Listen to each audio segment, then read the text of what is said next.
Hi, Fernando. Hi, dude. What's going on? Oh, having fun over here. Are you? How can you not? I don't know. That's a good question. This is car audio, man. This is car audio. And this is... I can't believe I broke that tool. I broke the tip off. Oh, yes. That's gonna suck. Good. I need that to finish this. I think I have an idea, though. I think I know what I'm gonna do. What's up, guys? Can I use mine? Did I get you a set? Huh? Did I get you a set of those? The, tips? Yeah. No. I was gonna say I didn't think I did I know. because I didn't. I only bought one set because I didn't think they were right. You gotta buy two. What did I break? So,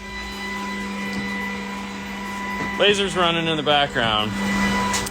All right, this is a Dodge Ram, which, okay, it's not an F-150. We've actually worked on this in the past. This is the box. It's a Fox box, 210s box for the Mega Cab. And inside here, we have already done the install. This is a D61200 running dash, doors, rear, and then the LC 1.800 is running the two P3s that are in these boxes. It all sits right here. It's rather nice. You still have tons of cargo space. He wants to upgrade to a three-way front set. That means we need to add two more speakers. So, what's that? And what else? Yeah, and what else? Sounds real easy. It's not. So we have to put an ACM 2.300. It's going to go somewhere in this area here. These are the brackets used to mount this. So I'm going to build a panel to put it here. I haven't gotten that far yet because what I'm doing right now is he bought the factory sail panels. These guys right here. They're really nice. But, we have to fit a Morel tweeter in this, which is like, holy crap. So the Morel tweeters are moving from up here into here, which surprisingly wasn't that bad running new wires into the door. It's a Mazda, huh? Actually, good enough. Yeah, it wasn't bad. It wasn't bad. No, not at all. I mean, don't get me wrong, it still sucked, but it wasn't like an F-150 where you gotta drill and do all that. Like so this one was. yeah, way easier. Just take your time. Yeah, so Ram, 2 thumbs up.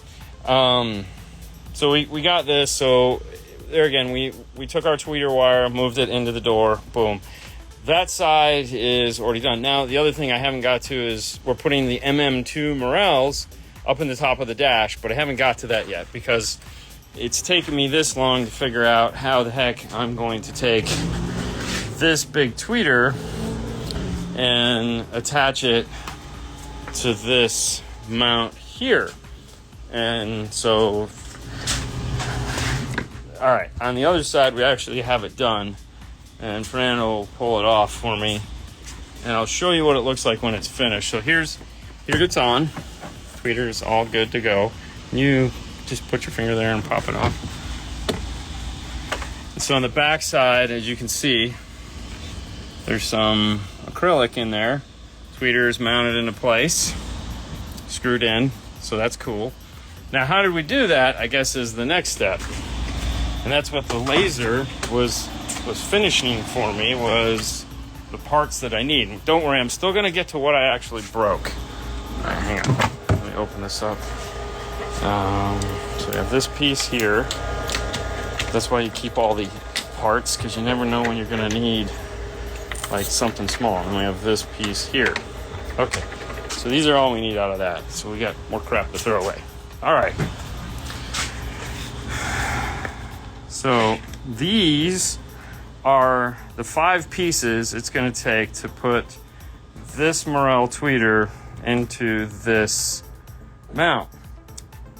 What did I break? So there's 2 little holes here and here. And what that's for is that's so that I can screw the back plate onto it like this. And that's what holds the tweeter. So we're basically making a really expensive speaker cup. These are the thermal nutserts that allow me to put into this, which then allows me to put a little tiny M2 screw in it. And hold on. So this set of the tool that you need is basically your soldering stick. Okay, I'm gonna put this on here for right now so that I don't break the whole thing. And so these are the tips. And normally there's a little tiny finger that sticks out that hole slides over. You set it on there, it heats it up, and then you poke it through the hole. And it went, and the little tip fell off. And now I'm kind of like, damn it.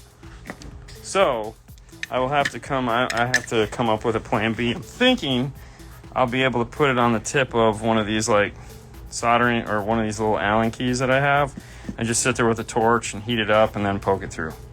So now how this works is obviously peel the paper off. This goes here and then this goes on top of it and it's a little bit bigger.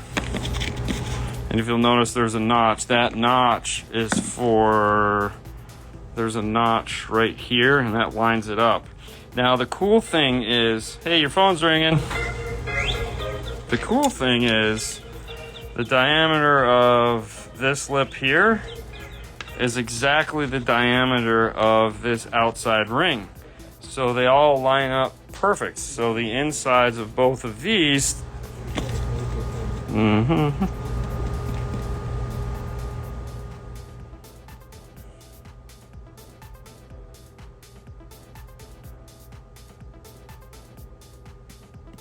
I'm sorry about that. The inside of both of these are the same and they'll slide over this. So you glue these together.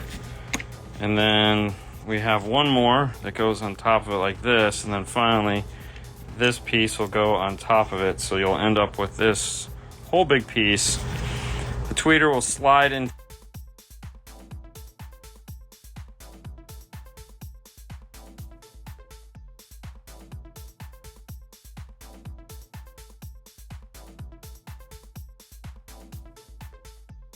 To here. Okay, sorry about that.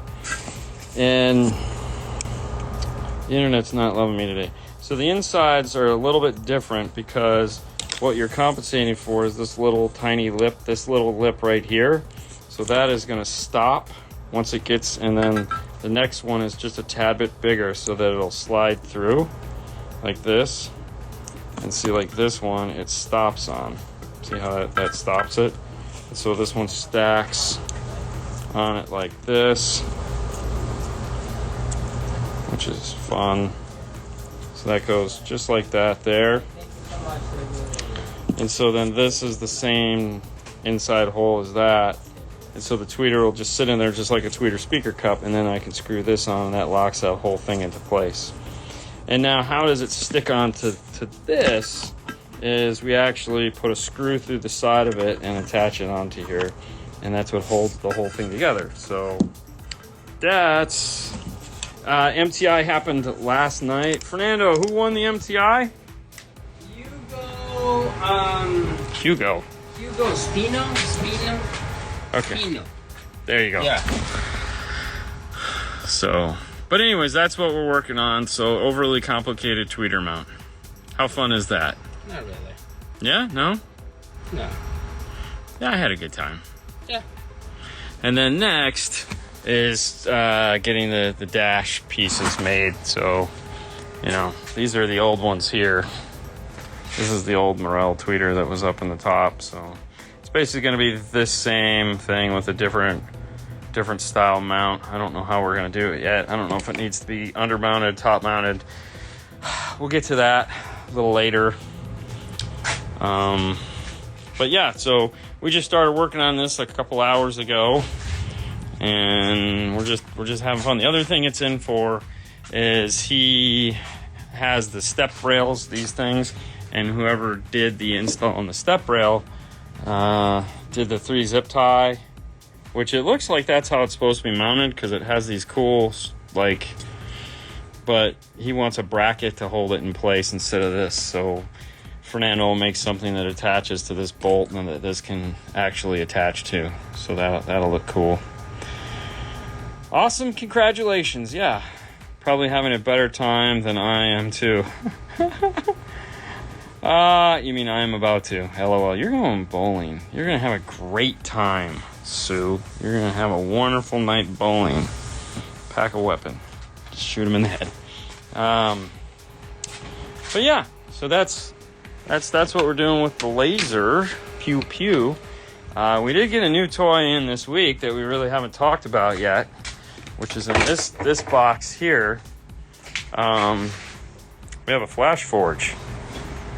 So for those of you guys that don't know what that is yet, you can start guessing, look it up, or just throw it on there. But we just got this.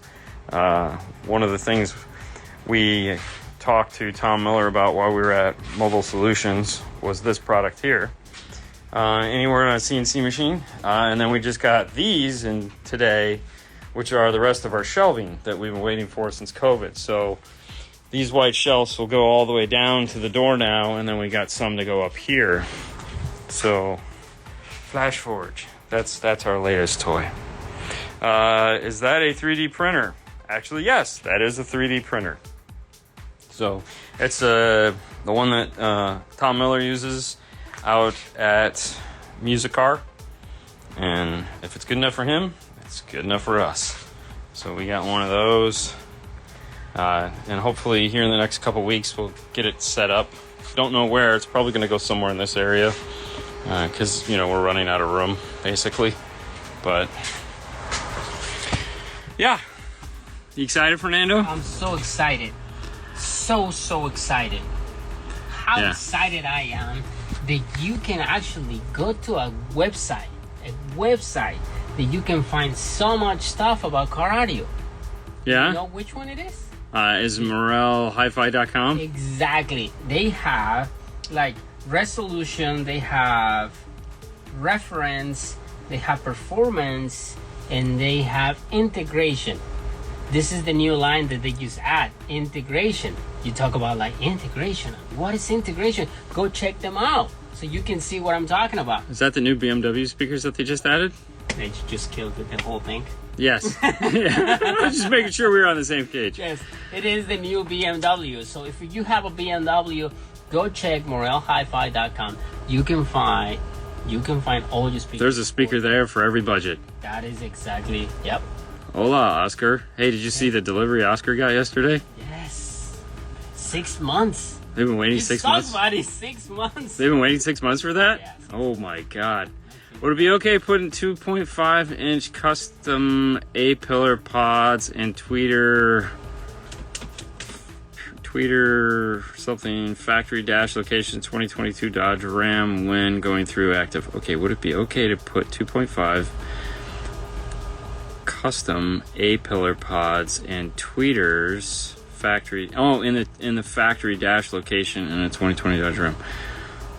I personally would put the tweeter in the A-pillar and the mid-range in the dash, but I guess either one will work. Mm-hmm. The tweeter is a little bit more directional, but yeah. I missed the Sony Explode era. That was my... Actually, Explode is still available in Europe. You can still buy Explode brand new. Right now, you could. It's available. Sony in Europe sells Explode. They sell a 4-channel and a monoblock. Same style? Same style. They're black instead of red. But yeah, they still make Explode in Europe. Oh, very nice. Yep, current models, looking all sexy. I didn't realize it when I was over there. They're like, no, these are current. It's in the product. It's in the literature. Do you know where that Sony lid is from Europe? Do you remember where you put it? The brochure I gave you from... Yeah, it's over there in the whole thing. Grab it real quick. But our good friend, Chris, right now, it's in Europe. Actually, no, they're on their way home. Oh, they are already? Yeah. Did he text you? No, he posted it on the internet. Did he let you know, hey, Dean, I'm on my way home. Oscar got a big CNC machine. Yeah, Oscar got a big CNC. What do you think of the Kenwood X302-4? Oh, dude, it's awesome. All the little X series amplifiers are great. Actually, before this truck, we did an F-150 with the 5-channel. But yeah, all the little X series amplifiers are really cool. So is this the one from Europe? No, this isn't the one from Europe. No. No? No. It's the one. It's the Sony one from Europe. Probably that one. This one? Yeah. You sure? I don't know. It's the one that has the exploding. That's not it. Yeah, I think these are all from here. It's one made out of cheap paper. Oh wow. I'm just saying, it's. Yeah, I can't. Dude, man, it's so disappointing. Can't find it. Yeah, well, it's gotta be there. No, it's not a little one. No. Wow, look at him just making a mess. All right, hold on. Let's just do this strategically. Let's Harman. Oh, 2021. Oh, Mobile Solutions. Oh, Power Base. This is so much. Audio Control. Wow, Audio Control made one of these? Oh. More Audio Control. Morel. JVC. Probably Dude, you lost it. No, it's here. It's got to be here because you have all the magazines. Where would it be? Come on, man. You know they're all right here. It has to be right here. It has to be right here. Dude, so sad. So sad. All right, well, you lost. What about this one? I don't know. No? That's so sad, man. So sad. Hey, you have it over there. I don't have it over here. You suck. What? You have it over there. I don't have it. I have nothing over here. I just have like letters and stuff that people have sent us. Yeah, no, it's not over here. It's gone. You lost it. All right. Well, sorry. I'd like to show you the Explode stuff, but check out Sony UK. Oscar has promised me the first piece he creates. All right. Nissan Titan. Do I have to turn the speaker wires? Do I have to run speaker wires through the factory amp to add 3 external amps, or just run new wires to each speaker? I mean, you could do whatever you like. The wiring is there at the factory amplifier, so if you want to use it, go ahead. But if you would rather run all new wiring, run all new wiring. There's no right or wrong. It's just how much time you want to spend on it. How to fix alternator noise if my 2018 Silverado with Bose and Pack Amp Pro and their T-harness. Wow, you have alternator noise? What kind of equipment do you have? I think that's what you left off. I think that's kind of the important part. We've never had engine noise through an Amp Pro. No. So I feel like there's got to be something else in there weird. How do I go about importing one of those European? I have no idea, man. I have no idea. I just said they were available. I didn't say I had a way in order to get them. Well, you start opening that box, so now you have more questions. Can I use a bass knob if I have a Moscone 530 Pro and a Helix Mini? And where would I plug in it in DSP or amp? You lost it, man. Yes, I mean, the 530 has the ability to add a bass knob as well as the Helix. So it's just a matter of picking one, and then whichever one you would obviously pick would be the one you'd plug it into. I mean, if you...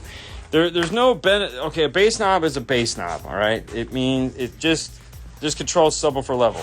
So it doesn't matter if you're doing it from the DSP or in the amplifier. If the DSP, like the Helix, you can do the conductor.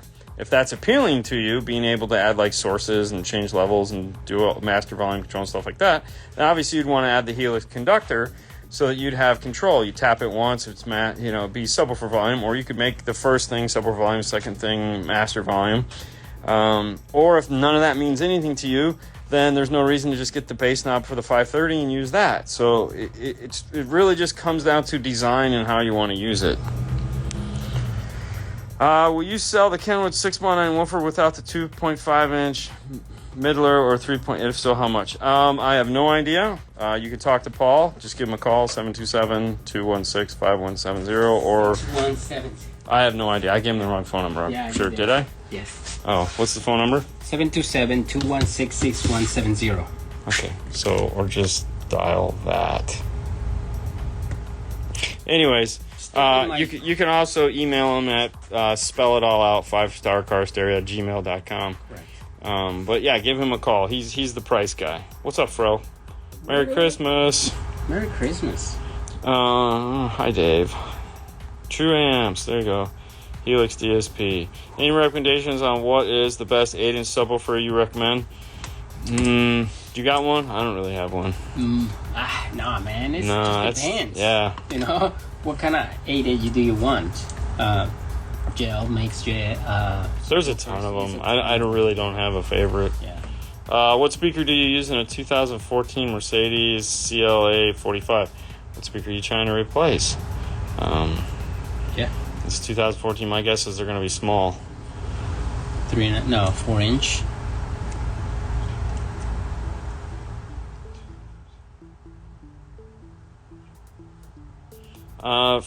What MS a good wiring harness to keep steering wheel controls for installed double din 2003 Silverado single cab, all factory, no Bose, no OnStar.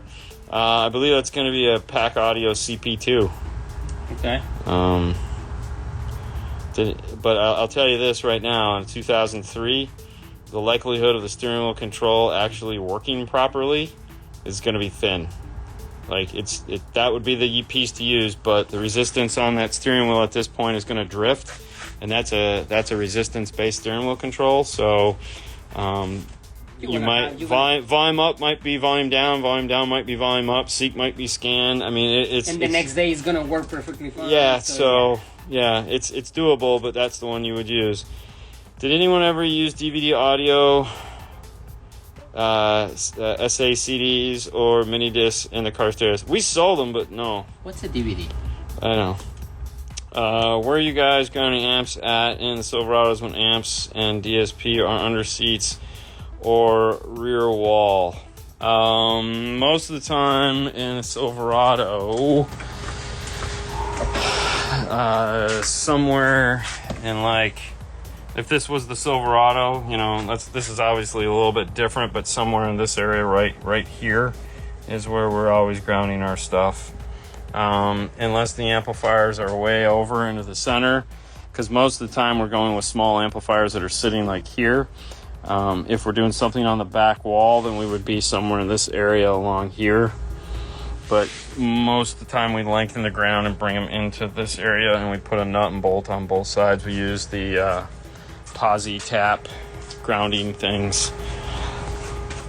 Did a big 3 upgrade on my 2015 Camaro. Ran 0 gauge from the upgrade alternator. When the ground is connected to the battery, I get a light on the dash. Any suggestions how to fix it? Yeah, you got to run the ground through there should be some form of, it's either on the battery or loop. I think it's on the battery is the ground sense for the car. It's like a voltage clamp, and if you go on the wrong side of the voltage clamp, guess what? Bad things. So, yeah. So the car needs that ground clamp or resistance clamp on it in order to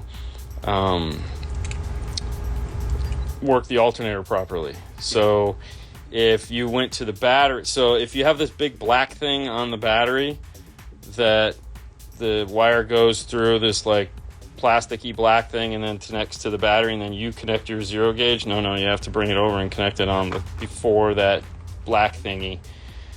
Or unless there's if you look down the ground, which your ground is in the trunk, so it's not going to have that ground clamp. It should be in the little black thingy. You guys do such nice work. I bet you'll get clean wire of the week. I mean, it is our our Facebook page. So, all right, hang on. Let's see. Come out. Will iFats come out with more kits like the MFT ones? Keep factory controls as the bomb. I think you mean iData. Yeah. Yes, iData is constantly working on that. They have a couple new kits that they're coming out with here. Actually, they just launched. Like, they're coming out with a Mustang kit. Yeah. A lot of the problems are the kits they want to come up with. No one makes an actual radio for them to interface with. So That's where the real problem is. So until that happens, like, they keep asking manufacturers to make standalone screens with external brain boxes. Right now, Pioneer's the only one that makes that, but the radio's like 3 years old, and it was never a big mover. Metro made a bunch of kits for it. Nobody really did anything with it, and now that these cars are getting older, like, Pioneer's not making the radio anymore, and we have a ton of kits that we would like to put that radio in. So yeah, right now their hands are kind of tied because nobody's making the radios that they need in order to make dash kits that do cool stuff like that. Have you guys installed the Alpine Status 3-Way? No. Mm-hmm. I was trying to figure out the crossover points going active. Give them a call. Sorry guys, I was going through a construction zone. What route speaker do you recommend? CLA 45. I want to replace the front door speakers. I mean, there again, that year, I don't know. There are companies now that make Mercedes-Benz speakers. Blam makes Mercedes-Benz speakers. Match makes Mercedes-Benz speakers. Ground Zero makes them. Focal makes them. I would just check those manufacturers and see if they have something for your car and your price point. How many times can you split an RCA and still get the same voltage? As many times as you want. We tried. We had 9. 9. It was 9 or 10. Oh, yeah, man. Yeah, it was a lot. It doesn't really matter. But no, that was a myth. By the end, you're gonna get this. No, the voltage was the same. Yeah, the voltage was the same. It didn't care. Yeah. Because the voice goes like this. It didn't matter. We wired it off and wired it off and wired it off and wired it off and took it out to the end, and it's still the same voltage. Yeah. So it did not care. The best Y system. Alternating noise with DSR1 in the Mustang. Any ideas?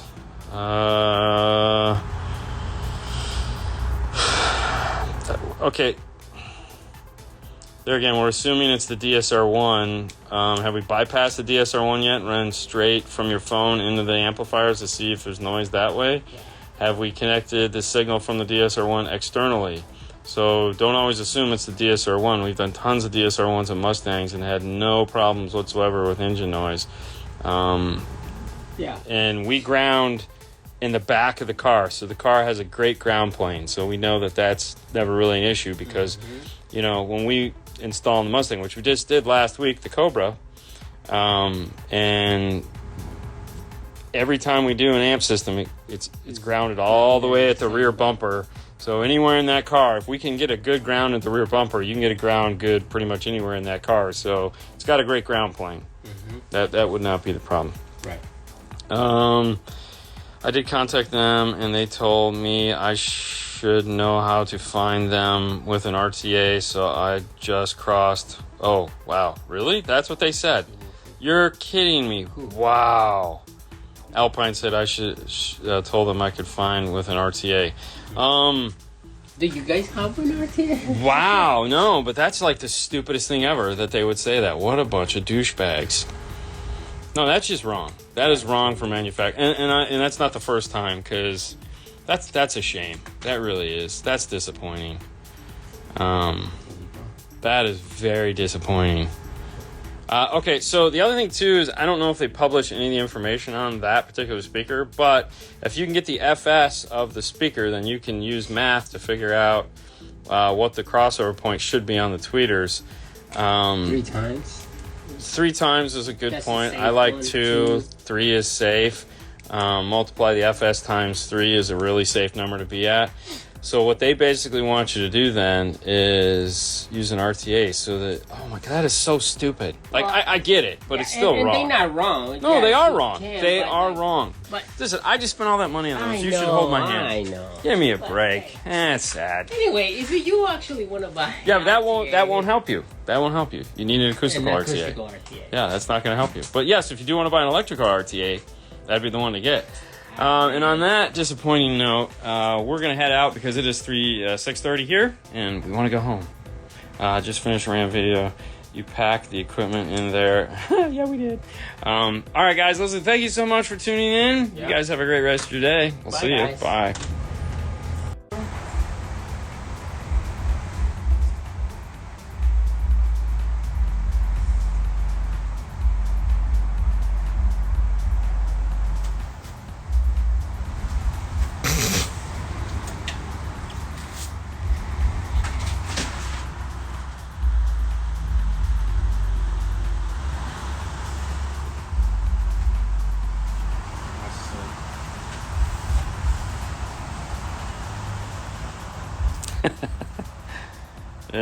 Yeah, I like this one. This one's cool. This one. You should dance. It's like dancing with your friends. I got this thing called Oh, you got CD? CD. Put it in the open the drawer and put it in the Star Wars case. The Star Wars CD case. Remember, it's over here. The three it's in the. What kind of drawer? Open those drawers. No, not your drawers. My drawers on the left. One of those has the Star Wars CD case in it. No, it's, dude. One of the other ones. Those two should be in there. One of those two, bottom two. Oh my God, dude! Seriously, you jerk, man. Oh, you suck. Hey guys, what is happening? All right, so yeah, put it in the back. No, put it in the back. No, hang on, because it has their Has there what? their place. It has a place? It has a place. I don't think it has a place. Just to have a place. Does it have a text on it? Just put it all the way in the back so I can find it when I get home. All the way in the back. Yep, there you go. But no one cares. All the way in the back. That's right. Right in the back of the bus. All right, now give it to me. And I will put it in my lunch bag. Have fun. What's happening, everyone? So the reason why we just had to get the seat, so we redid the amp dyno with the JVC 1000 on it. Yeah, 1000W. AWZ1000. Because we're taking this with us to JVC training that we're going to Friday. We leave Friday night, and then we're there Saturday and Sunday. So this is part of our training that we're going to be doing with this little guy here that Fernando is getting ready to wire up. This is going to go into a bucket of water. Yeah! Not that. This one? Yeah, just leave that there. I'll put that back up on the shelf. Yeah. So anyways, we stripped this down because we're taking the metal cart with us, so we took off all the breakers and the extra batteries and all that stuff. But we have to rebuild it anyways because we have a bunch of Stinger wire supposedly coming. I didn't know if I'd like the JVC screen spin the volume. It actually works well. The other thing I like about it too is the VU meters. And then you can do Yeah. Dominus Patris and then you do Amen. No. Yeah. No, this is like a Doctor Strange thing, man. Yeah. Okay. Cool. All right. What are you doing? I gotta get the left. Oh. Because I want to check something first. Well, if you're gonna do that, you're gonna grab the bucket. Yep. Okay. I say on your way back, let's put the radio up then. And I'm told now. He's a giant. He's a giant. That box is sitting up front somewhere. Hey, D Nano, does the AccuBase threshold on the DM608 have to be to the right of running RCAs? I don't understand. Wait, what? Hold on. It's a 608. Does the AccuBase threshold on the DM6 have to be to the right of running RCAs? I don't understand why. Threshold has to be all the way down, no? Well, I don't know if I understand the question. Well, I mean, the software. Yeah, but it's software. I don't understand the right of the RCAs though, because it's software. Man, I don't think I understand what you're asking. I'm sorry.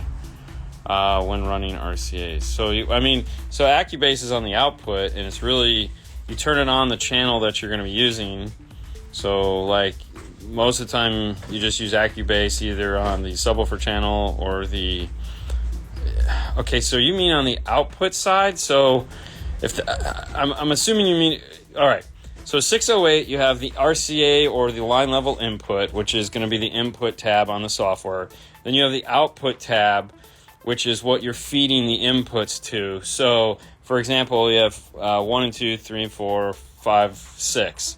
So whatever you're using, let's say you select the sub channel and output, and then you'd select input, let's say 1 and 2, and then you come down and you turn on or select Accubase. And then that is only going to be for that one output, and that's it.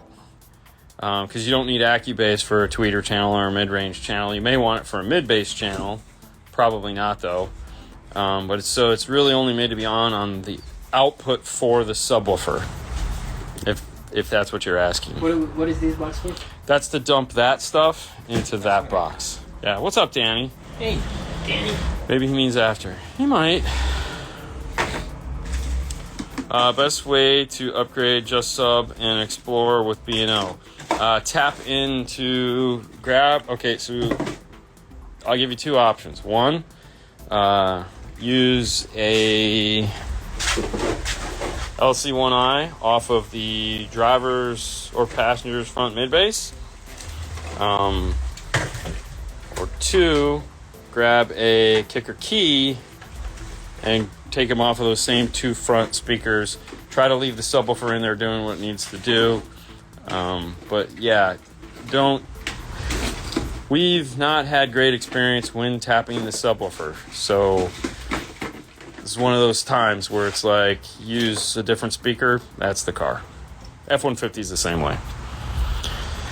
Do the AudioFrog GS62 speakers fit in a 6.5 or 6.5 location with adapters they come with?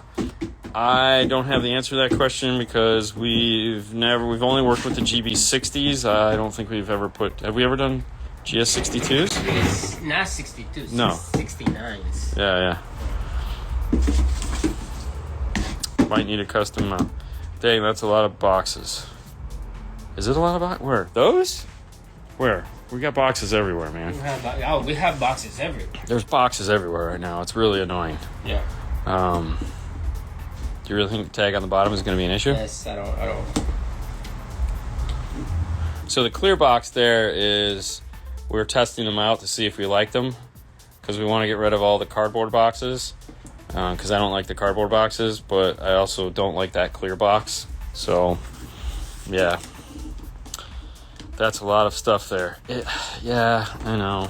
So, speaking of empty boxes, so these are all empty. The only one that's full is that one. That was the only JVC product we couldn't figure out what to do with, but the rest of these all are getting used for the display we're building for JVC. So they're not all the same thing. It's not like we built one board with like 12 amplifiers on it or anything like that. We built 6 different displays. We are going to do a video explaining what it was we did for them, just because we did a lot of work and we felt like we want to show some people what we did, because it was a ton of stuff. So we thought that might be fun. Yeah? Good? Mm-hmm. All right. So we'll just set it in there. So this is what we're going to do. So I need to pick up a gallon of water tonight then. We have water over there. Well, no, we won't. Because we're not going to like go take it to a fountain or something. Yeah, I take it to the bathroom. And then you're going to carry a tub of water down to wherever it is we're going. Now, it might be a mile away. Or we just have a gallon of water. It's not like I'm gonna fill a gallon of water is like $2, I think. $2 is expensive. I'll spring for it to save you the headache of having to get wet on the way down the escalator. Sure. What temp do you set your soldering station to for soldering harnesses? Okay, so I have this this guy here, which if you're not, this is what we use. It's on DNF tool drawer. It's a Harco, and let's see. So 750. So, and it heats up really quick too, which is what I love about it. So it's going to be up to operating temperature here very quick. It's like magic too. Once it doesn't do crap until it gets to 750. But that also probably has to do with the solder I use. But either way, it's going. It's almost there. Ooh, little hiccup there. Come on, you can do it, man. Look at that thing rocking. It's almost there. And 750. That's where I put mine. And plus, I think that's all the way up. Yeah, that is all the way up. But yeah, 750. As soon as it's on, look at that. Yeah, as soon as it hits 750, man, it's just like butter. It's like magic, but in real life. Just a fun FYI, when installing remote starts on an accurate PTS, make absolutely sure the key fob holder in the dash works before you start. Oh, yeah. Okay, so when it comes to pre-check-in is probably one of the most overlooked and essential things that you can do as an installer or a mechanic or anything for that matter, because Jason? You know, if you're getting ready to work on something, man, you gotta make sure everything works. I mean, it's taken me years to train Fernando that when he pulls in a car, you just sit there and stare at the dash. You know, and it never fails. It never fails. The one time he doesn't, something happens. that's when we're like, what happened? Yeah. So yeah, you always gotta check everything. Always gotta check. Bow chicka wow wow. Okay, nice.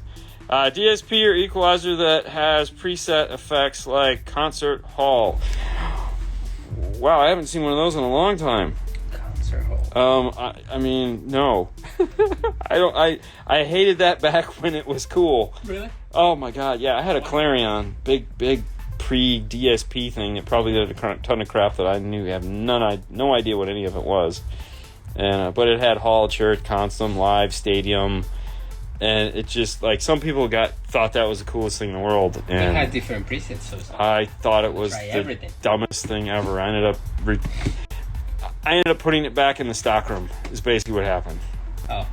I was like, no. I have 2,000 watt and RMS amps and running. You can solder. Yeah. What do you got? A question? No. Okay. Running, have 2 batteries. Do I run 1 amp to each battery or 2 to 1 battery? I'm more of a fan of like running everything to a central distribution block. I like that idea better. So for example, now I'm not a fan of circuit breakers, but we have these. These are for the amp dynos. So all of the power supplies are on circuit breakers. So what we would do is everything comes into this nexus here, and then it feeds out to the amplifier that is getting tested. So I like bringing everything into some kind of a block, as it were, and then so all my batteries, all my fuses, everything just comes into a block and then goes out.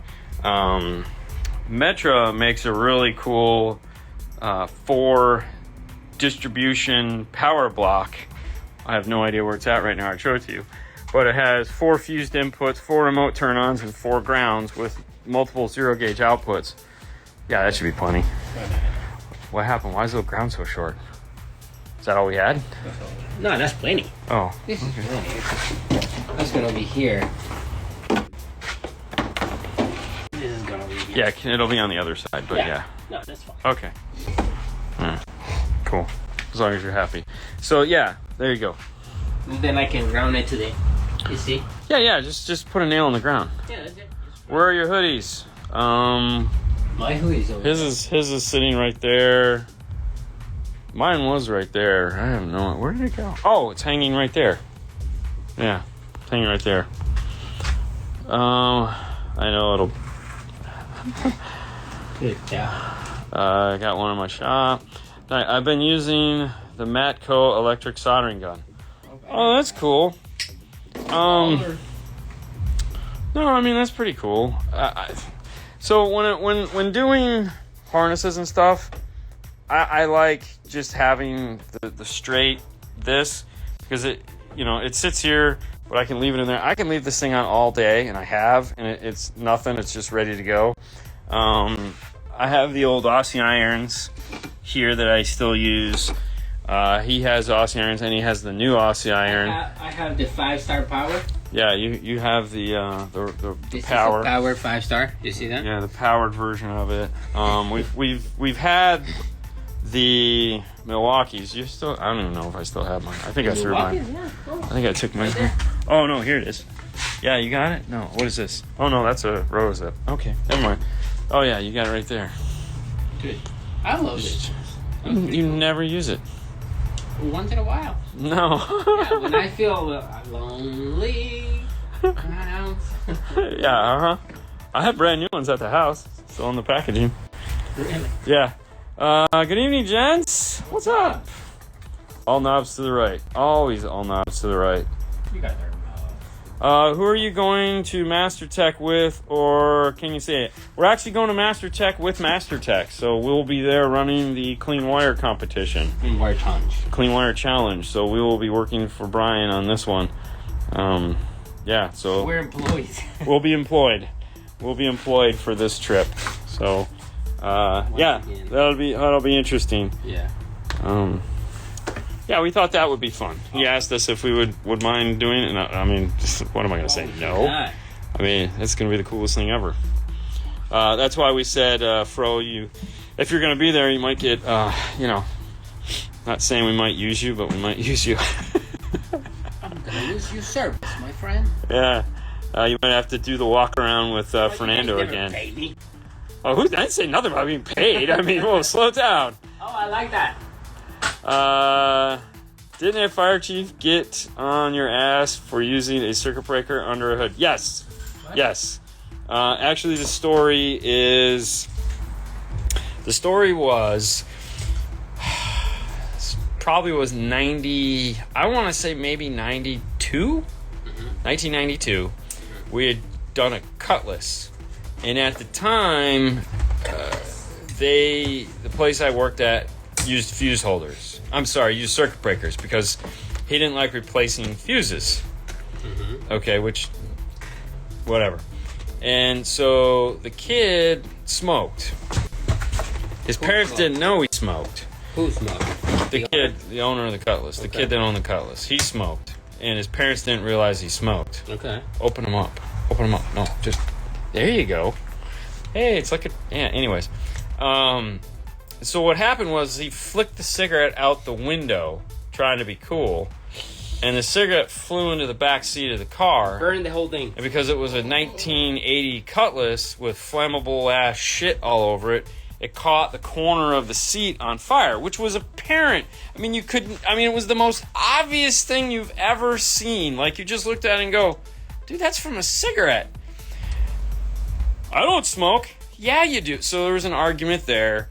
And anyways, right behind where the seat caught on fire was a red power wire. Okay.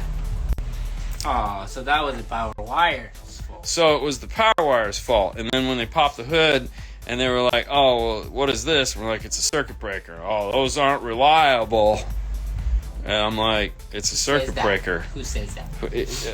Fireman says that. Okay. Well, so you gotta listen to the fire department. Throughout all the circuit breakers, I have not used a circuit breaker since then because, and fast forward to when Ford had, remember when the Ford Explorers were all catching on fire because of the cruise control module? Oh, you had foam right there. See, I needed that today. So we had done a car. Oh, guess what? I got foam here. Oh, shut up. I don't remember where I was working, but we did a car, and it was a Ford Explorer, and it caught on fire. And So they were blaming us and all this other crap. And literally, the fire was right above the cruise control module, right over the master cylinder. I'm like, come on, guys, you're just trying to blame. I mean, you could. It's so finally we're digging. And I'm in the parking lot with the guy. They're all arguing. I'm just standing there, and I'm looking in there. And finally, I just point down and I said, "Hey, guys, our fuse holder's sitting right there, right, plain as day, right there." I said, "This would never have happened. That fuse would have stopped it." And they were like, "Shit." That's what they think. Yeah, they did. They literally, the insurance guy was like, "Shit," because up until that point, they didn't see the fuse holder because it was all just goo balls underneath the hood. And I just kept, while they were arguing, I was just scraping all the crap away to get to the fuse holder. Wow. And so I was like, "There's my fuse holder right there, guys." And they were like, "Oh." Because they were trying to say, "Oh, you guys didn't fuse it. Oh, it wasn't protected." Oh, I'm like, "No, Ford built it wrong. They're the ones that didn't put the fuse in the car, not us." So we walked away and we're like, "See ya. Have fun. Have a nice day." So anyways, that's that. Hello, nice to see you. Honda Tech Steve. What's up? New glasses. Yeah. I'm not sold on them yet, but... No, really? Well, I mean, I am, because technically, I don't even know if I paid for them yet. It's a whole nother story. You stole them? I might have. Oh, is this the Tom Miller Fireball? Yeah. Oh, look at this. This is the Tom Miller Fireball. It's a long story. It's a short story, but it's not one we need to tell. Cardio. What's up, Chris? How's it going? Hey, guys. What's up? Sorry I'm late. Editing, posting my Rep of the Year video. Well, hurry up, dude. It was due Sunday. Better amp kit, Stinger or Kicker? Ooh. Well, all right. If you have a Kicker amp, the Kicker kit is probably the better money to spend because you'll get a better warranty with the Kicker kit. So I think they give you extra years on your warranty with it.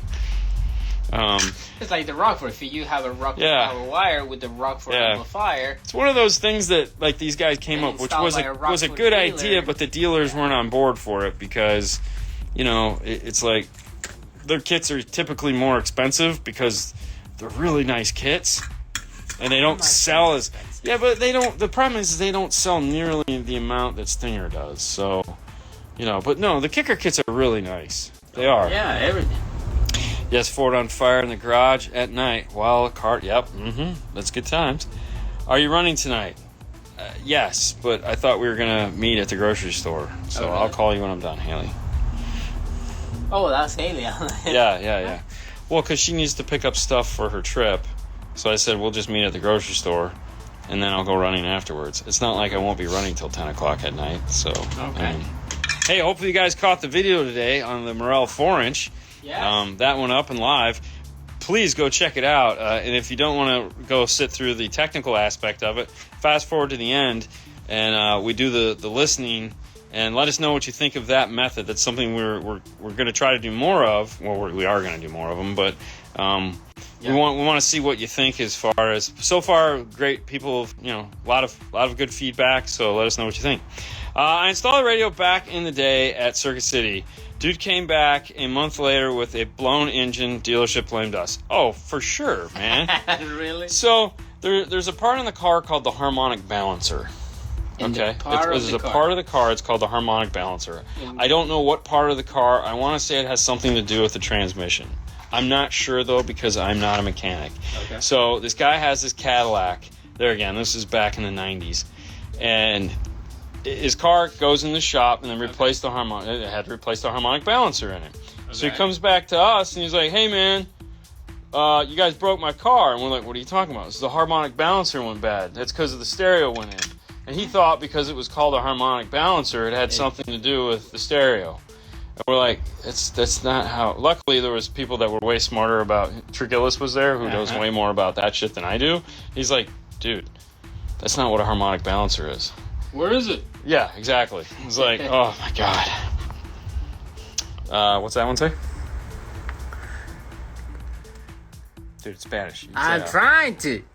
What are you guys doing? Oh, he's soldering some wires badly, and He didn't tell me until Monday, LOL, so I have an excuse. No, that's cool. That means someone nominated you, so good for you, man. That means someone loves you. What's up, guys? Kicker amp kits are tinned. Okay. What's up? So Stinger it is, says Chris, the guy that works at Stinger. Stinger? Stinger. Ouch. Yep, I listened to my Samsung earbuds. Sounded really good. That's good. Transmission. See, I got it right. I guessed correct. Harmonic balancer is for the crank of the engine. See? I'm not a car guy. Who says that? Both Fro and Chris. So, you know. So now his name is gonna be Our mechanic. Harmonic dude. Chris? Harmonic Chris. His engine was out of harmony. That's because he put some put 4 XTR12s in the trunk. It causes harmonics to go off. So maybe that was a harmonic. His Cadillac ran like crap. What are the odds? No, Cadillac's gonna get all pissed at me, and I'll get an email from the CEO of Cadillac. Hey man, why are you picking on our car? I thought we were friends. I'll be like, dude, we are not. I want to be his friend. I don't. Are you kidding me? No, I've had more nightmares about Cadillacs in my life than anything else. It's so rough. I know, it's okay. It's just what happens, man. It's what happens. It's all good. This was here yesterday. We talked about it just to kind of fill you in with what's going on in the install bay. It's done. The customer's going to pick it up tomorrow at lunchtime. This went from a 2-way front end to a 3-way front end. He had a set of Morel Integra 602s in here, and he decided he wanted to upgrade it to a 3-way set. So he went on and bought these guys right here, which is the factory tweeter pod. So we were able to, yesterday we showed you the over-engineered mount that we made to put the hybrid tweeters into this location, which was not easy. And then we got the MM2s to go up here in the factory location. And then we put in an audio control 2.300 to power the MM2s. He has so this is a question that I know someone is going to ask. He has a D6 1200.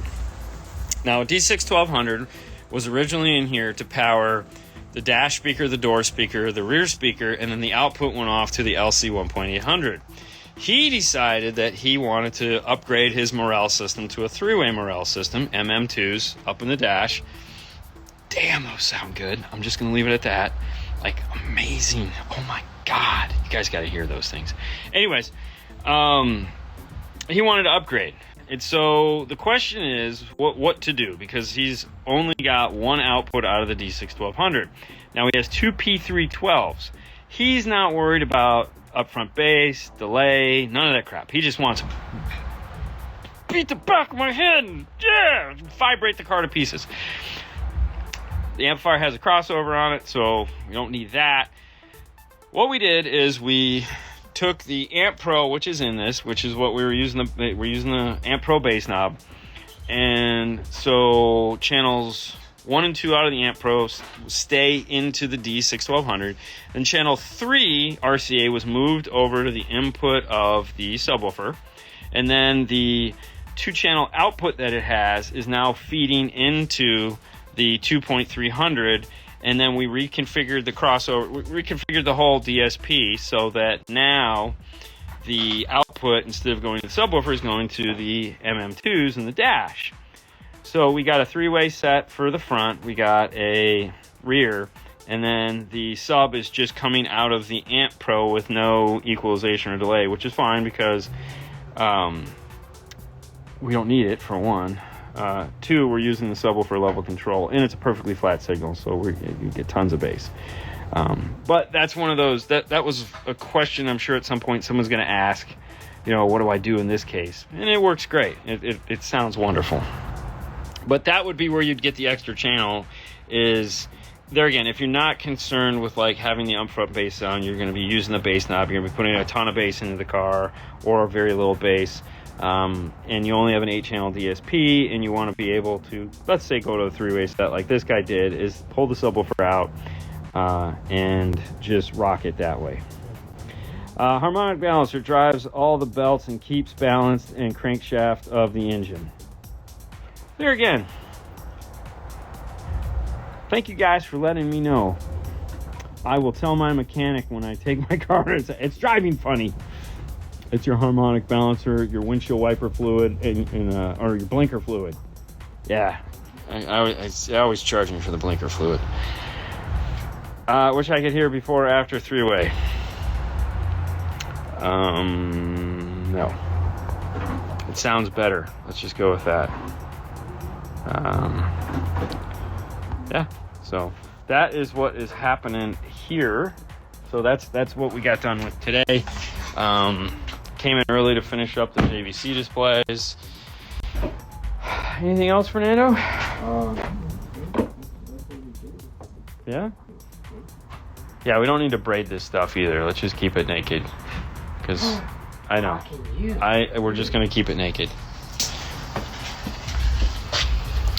Your Audio Alliance Evo 2410 is outperforming JLTW3. Very nice.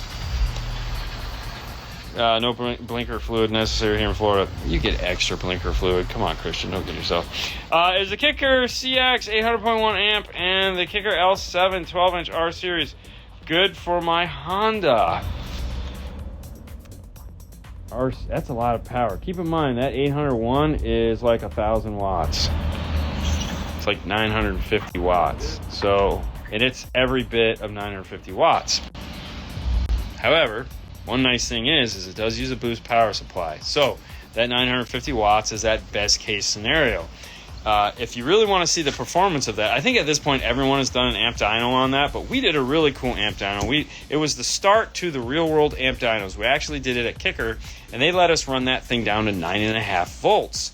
So you have a Honda, right? Yeah, I have a Honda, which, as you know as well as I, that electrical system in that car could be a pain in the butt, like especially if you're not moving. Battery voltage on that can go really low. So that amplifier, really cool thing about that amplifier will work and perform and do power output. It'll tailor it'll lower it down. So at 9.5 volts, we were getting 450 watts, and the amplifier wouldn't shut off. So as long as you set the gains properly, understand what you have, how much power you have. That's what it's all about. It's about not being stupid when setting the system up and not thinking that because you paid money for it, it can do things that it really can't do. That's how people break stuff, is they become they feel like the responsible. No, they feel like all of a sudden they're entitled to abuse their car stereo. Not saying you are, but I'm just saying. You can abuse, just keep in mind. Yeah, you're just going to break it. If you're going to break it, you have to pay for it. You got to own both pieces. Yeah, but the people, I don't know, it's weird. Never noticed that, though, how some people just feel like they get, I paid for it. It's not an entitlement thing, man. The speaker was designed to do this. So hey, break it. But then you got to buy a new one. Oh, no, why? Blinker fluid helps get up into the 30,000 hertz range, by the way. Hear it on the Facebook groups. It takes you with you to mechanics, so he doesn't take advantage of you. Now, I got a really awesome mechanic. You do? So, yeah, the guys. Yeah, the guys, those guys are awesome. Oh, yeah. Yeah, they're called masters. Master. They are called master techs. Yeah, they're the best. Yeah, and they're Ford guys, so I show up with my Ford and they get all, he's got a Ford, yay! Dude. Well, he had one. He had my same car. He was all excited. He said, "Oh man, I had the same car." And he's telling me about all the modifications he did to it. And I said, "You want to know what I did to my car?" He's like, "What?" I said, "I put gas in it." Slow it down, killer. He's like, "Oh yeah." Beats and all that stuff. Yeah, he was nuts. What's up, Casey? Feels like I haven't talked to you in at least 10 minutes. Can I add a fuse to my red accessory wire to the pack interface? You can. You can add a fuse to anything. Keep in mind when you put a fuse in there, it has to be the right size fuse or it's useless. So if you put a 10 amp fuse where a 3 amp fuse is needed, not going to do anything. Most of the time, fuses are not in place to protect the circuits. They're in place to protect the wire. meaning the car itself, the bigger picture. Because it's where the problem occurs. So like in an amplifier, the fuses aren't really, like if a MOSFET decides to launch, it's going to launch. The fuses are there so that the rest of the amplifier doesn't catch on fire and burn your car to the ground. So that's why they do that. When you look at a circuit, where it's going to fail, you got to figure that it has to heat up all the way through there to pop the fuse. So if it's, like, it might be useless. But protecting the wire, which is bigger, then yeah, it totally makes sense. So fusing is funny, but you have to really pay attention to or understand where the fuse is at and what it's doing and if it will actually do anything. That's why a lot of the new amplifiers, they don't bother to put fuses on them because they just have internal breakage or internal smart circuits that will turn things off. And then they just leave it to us to put fusing on the outside. Mainly because if you do multiple amplifiers and one fails and one doesn't, you don't want to take out the partner amplifier. So that's why external fuse distribution blocks, which I didn't always have that stance on it, however, because now I have lots of engineer friends and they've explained it to me, and therefore now I explain it to you. So I am big enough to say that I can change my mind. Change my mind. They changed my mind. Explained to me the whole concept of it, and I was like, hey, talking to a guy that actually knows what the fuck he's talking about. Oh, yeah? It makes sense. Yeah, it's crazy. So Don't listen to him. that was cool because you guys at Kicker never broke the amp. No. Oh, we knew we wouldn't because, we were with Joe. So if the amp would have broke, somebody would have gotten in trouble, mainly him. But, I mean, he's the guy responsible for making sure that stuff doesn't break. To connect the backup camera. Yeah, totally. Yeah. Make sure you change the Filipino tube when you replace your muffler bearings. Oh yeah, for sure. Muffler bearings. I think mine are going bad. By the way, badass video for the hybrid speakers. Thank you, Oscar. Thank you. Yeah, go check them out. Yeah, that was a fun video. That was really fun. We were nervous as crap to see if it was actually going to turn out. Put a big pro charger. No, man, I ain't doing none of that stuff. Gene just saw your twin here and St. Helen. Even Noah said, look, Papa is Fernando's friend. Oh, you have a twin now? I mean, hey, I'm a white guy. There's a lot of people that look like me. I mean, let's be honest. I mean, I looked... oh, look, it's another white guy. Well, like my friends, my mom's friends from Michigan, yeah. Dan and Barb. Yeah. I look more like Dan than I do my dad. Okay, I mean they weren't even in the picture, so it's not like that some weird crap happened there. No, but yeah. Everyone would think Dan was my dad Oh. because I look more like his son than even his son did. Wow. So, white people, man, we just all look the same. It's okay. And I really don't want to end on that. Like, crap, I don't want to end on that. We need to talk about something else. Yeah, like Fernando over here trying to solder two 10-gauge wires together. Yeah, it's a train wreck. You're doing great, man. You're doing great. Oh, yeah. Okay, I think you got it. I know I got it. I think it's good. Yeah. Yeah, you're doing the sound man technique. I don't know. I saw something on the video. Yeah, that's the soundman technique where you grab so many. Yeah, you just twist them all together and make a thicker one. Yeah, thicker one. Thicker. I called Paul once because he said I just saw Dean in a Camaro near Orlando. LOL. He said nope, he's in the Bay. I mean, I could have been in Orlando.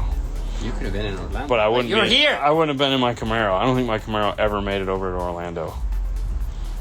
Like no, I don't think the Mustang is. Oh, the Mustang will never make it over to Orlando. Are you kidding me? Not even to Tampa. No, it'll never make it. Not even to Tampa. No. No. I mean, we went some. Oh no, we didn't. No, yeah, never mind. We just drove across the bridge there that one time with the top down. Played Miami. That car doesn't get drove at all. It totally does, man. It's got 5,000 miles on it. It's like 2 years old. 2 years old. Yeah. 1,000 miles. Hey, it's Just turn it on. Okay, turn it off. Man, you're killing me. Why never drive past Gulf to Bay? No, I do. Yeah, because you have to cross the Gulf. But I don't ever stop. That's the thing. I don't ever park it anywhere. I'll just keep driving. And when you park like a mile away. Oh yeah, if there's no place, if I can't park a mile away safely, then no, I'll drop you off and I'll come back and pick you up. I know. Yeah, I'll just keep Dean driving. is always parking like, Yeah. Oh no, trust me. And dude, that's my thing. It stresses me out. Like it literally stresses me out. Like I will lose sleep at night. Stresses you. Oh, that's the one thing. I mean, not the one. There's several things, but that's one thing that just absolutely. I will like, oh, I can't go. Why? There's no place to park my car. I'll drive. Okay. I'm going to call an Uber. Why? Because I can't park my car there. See, that's insane. It is insane. And we're going to end on that. All right, guys. Thank you so much for tuning in. You guys have a great rest of your night. We'll see you tomorrow. Bye. Guys.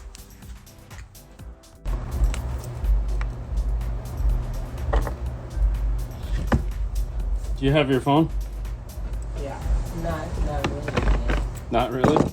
It's in there. Why? Oh no, I was just curious. Just curious. Why?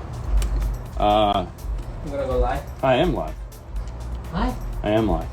Really? Yeah. I know, I didn't start with it on your face. What's that? What are you doing live? Why am I doing live? Because it's Thursday. It's Thursday night live? What's up, Mel? Ooh, hey, remember, we're going to see Mel in a couple weeks. Or like a week. Yeah. Did I show you the pictures that I took with his rings? No. Really? Yeah. Oh, dude. Dude, you just don't love me like you used to. Do you have to hook up speed sense wire if you don't have GPS? Okay. So speed sense wire, first off, for those of you guys that are like, what is he talking about? Speed sense is also called transmission speed pulse, and it's a digital signal that's created by the car's transmission that is what controls the new digital speedometer. Cars have had it for a long time. They used to have analog, they have digital. Now, why is that a question for 2022 when we did away with it back in like 15 years ago?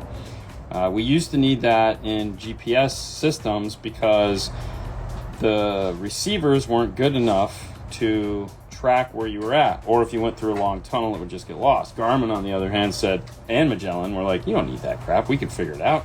They were way smarter than everybody else. So most brands went away from it totally to get rid of it. Then Apple decided to make CarPlay, and Android Auto slowly but surely came along after that. Now, most of you guys aren't going to remember this, but Pioneer was Alpine was the first, but Pioneer was the second to have wireless CarPlay. And Alpine was the first with the ILX 107, I believe is the wireless, and that was actually a piece developed between Alpine and Apple. And the reason why they built that was to figure out all the bugs that they were going to have with wireless CarPlay. One of them was not being able to accurately track where you at. So car guys being like we are, one of the old guys said, hey, we used to use this thing called vehicle speed sense, and you could just hook that up and it'll help you track. So everyone then got it, but Kenwood didn't, because Kenwood had switched to Garmin, which was like, we don't need that. So Pioneer got wireless CarPlay a year before Kenwood, and of course Alpine didn't develop a second piece until much later.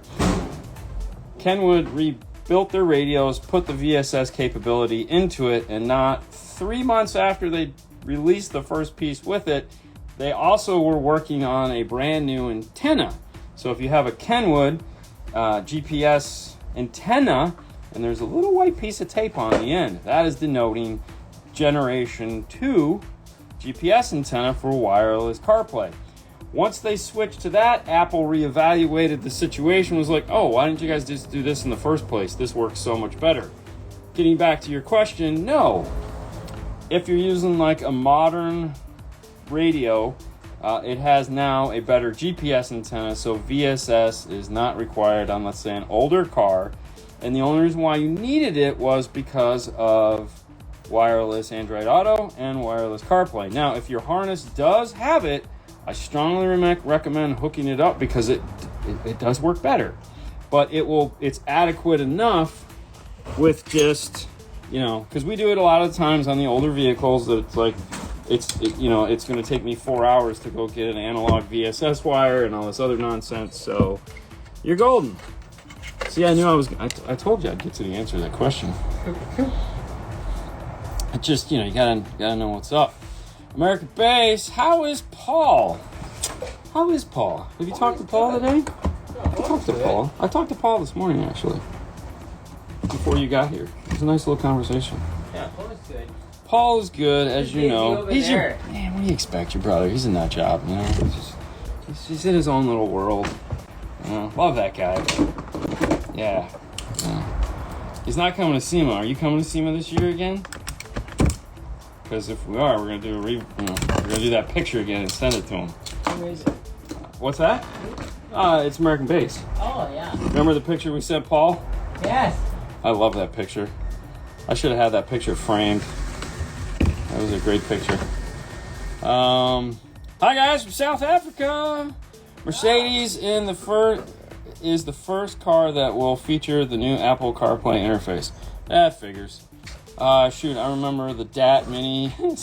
I know. I wonder if there were some Japanese head units that use... Actually, Alpine sold a mini disc changer. It used to have three... they sold a 3-disc mini disc changer that you could buy. A friend of mine had it. It was the only guy I knew that actually ever had mini disc, and he made us get it for him. Do you guys have any videos showing the difference with and without stock amp bypass with aftermarket head unit? Not with or without. We just show you how to integrate or bypass it, because the whole idea is to get rid of it. I kind of think I get the question you're asking, but there would never be a situation that if we could bypass a factory amplifier, we would bypass it. There'd be no reason to keep it. Like, it wouldn't be like, oh, well, we make a bypass for this, but today we're not going to do that. Nuh-uh. No. If the P6 we use. Yeah, it's Audi 5000, man. See ya. Hey guys. Hey, what's the speed wire? Which one? Metra or PAC? Metra makes a 4-conductor speed wire, PAC makes a 4-conductor speed wire with an extra wire for remote turn on. Metra makes a 5-pair, so 10 plus 1 speed wire, which is really cool. And they also make Metra makes an 18 and a 16, or is it a 22? Is it 22? Is 22 and 16? And then I think PAC is just 22. But yeah, but it's just a multi-stranded wire to make your life a little bit easier. What's up, Christian? I'll just call Paul now and see how he is. You need help, Christian. Mini disc, not many CDs. It was like a floppy disk, the little tiny square things. They're like this. Yes, that Alpine made a mini disc, 3-disc mini disc changer that you could buy back in the day. Yes, I know exactly what it is. They didn't sell for shit, and rightly so, because let's be honest. Okay, funny story on that, because back then Alpine used to send every year Alpine would send out a bunch of guys from Japan, and they would have sit-down meetings with some key dealers. And so for like 3 years in a row, we got invited to these meetings. And I was talking with one of the guys before we got started in the meeting, and he had his little mini disc player that he had with him. And he was like, they just couldn't understand how this feature wasn't taking off in America. And I had to explain to them that the cultures were different in the sense that, like, for them, what they were doing is they would drive a lot of mass transit. And follow me on this one. And so they'd be sitting on the train, and they'd be like, I got a new song, you got a new song. They'd connect the two units together, and they would swap songs. And I was like, that's cool, but in America, we all have cars, and we all drive everywhere. And to be honest with you, if there's 6 people going somewhere, back then, because gas was only like, I don't know, 98 cents a gallon, you know, we're taking 6 cars with us, because, like, you're not riding in my car. Man, your feet stink. Like, I don't know. Oh, by the way, I'm not sharing my stuff. Yeah, I'm not sharing my stuff. Plus, I want to play my music. You're going to play your music, so you'd have 6 cars, you know, Fast and Furious style. We'd all be like, you know, driving to the same place in our cars. Like, oh. Pause due to poor connection. Pause due to poor connection. It's not paused now. Anyways, so let's... when wiring a tweeter and using a passive crossover, do you still need the... to add an additional base capacitor for safety? When using a passive crossover, no. Passive crossover is a passive crossover. It does everything you need it to. Right, Fernando? That's the whole reason why you're using a passive crossover. Now, what you do need, if you're doing a component set or a 3-way set, you need a bass blocker for the last speaker. So whatever, you know, the tweeter will have its crossover points, the mid-range will have its crossover points, the mid-bass will have a top, but it will not have the bottom. It'll play all the way down, so you need that crossover point. The same as if you just had a 2-way where you have a 6.5 and a tweeter. The tweeter's totally covered. The top of the mid-range, meaning how high it will play up, is covered, but that's it. It's not going to play all the way down to, or it will try to play way too low, so you need to make sure that you add some form of crossover to that. At that point, you probably use the radio. Didn't Eclipse have a in-dash DSP back in the day? I wasn't a big Eclipse guy, but I don't doubt it, because I think everyone had an in-dash DSP of sorts. We were talking about it yesterday. I used to have a Clarion in-dash DSP that was very annoying, because back then everything was like simulated hall, church, you know, stadium, nightclub. Woo! A lot of reverb. It was really annoying. But hey, that was back in the day. I have a very subtle hiss in my system that you can only hear when I pause or mute sound. I heard a little hiss is normal in an active system. I don't know if it's normal, but that's your floor noise. That hiss you're hearing, you know, is just floor noise, and what that's caused from is there again. I'm going to use the term. I don't want an attenuation issue in components. So it's not necessarily a gain thing. However, the gain can make the situation worse. But that, yes, it's just, if it's all aftermarket, somewhere in there's an input that might be too hot. Not the end of the world, okay? Because unless you have everything set to 0 dB, then you may have that. But you're not going to play everything at 0 dB, because that'd be no fun. Because if you have some music that was recorded poorly, then you're just not going to get any sound out of it. So yes, you may get a little floor noise. It is perfectly normal. Back in the CD player days, since we've been talking about a lot of retro crap, they came out with a feature called 0-bit noise detection.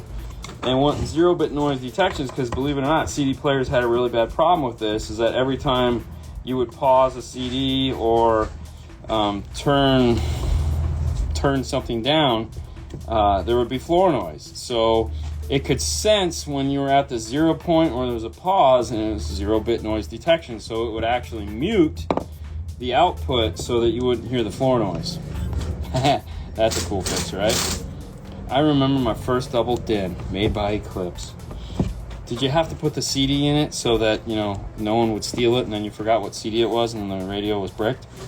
When did the first experience DVD and then HD TV, and how impressive were they? I first experienced it as an electrician store, blown away around 2023. DVD. HD TV. Oh, okay, I think I understand what you're saying. Like, my first experience with DVD, I can tell you exactly what my first experience with the DVD was, because it was the day Matrix, the movie Matrix, came out on DVD. I went to Circuit City. I bought the Matrix DVD, and I bought my first DVD player. It was a Sony. Took it home. Haley was like, I don't even know if she was a year at that point. She might have only been like 9 months. And she sat there in her bouncy chair, and I sat there and I watched The Matrix after I got it hooked up to my stereo. So that was the first. Now in my car, that was a little bit different. Obviously, a little bit later, we sold the Alpine. Was a 5200 for the CVA 1000. Now the 5200 was the first iteration of it, followed up by the 5205, I believe. The main difference between the two is that the 5200 did not have last position memory.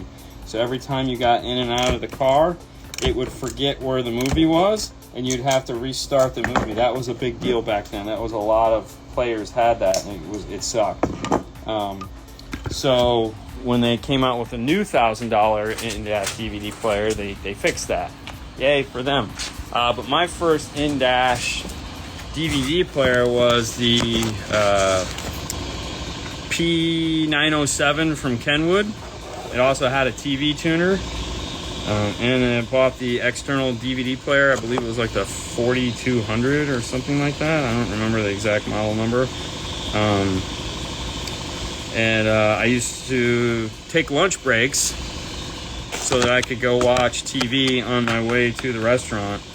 And then on Sundays, we could watch football in the car as we were driving around doing all our grocery shopping and the nonsense that we do on Sundays. What's that? That was not safe.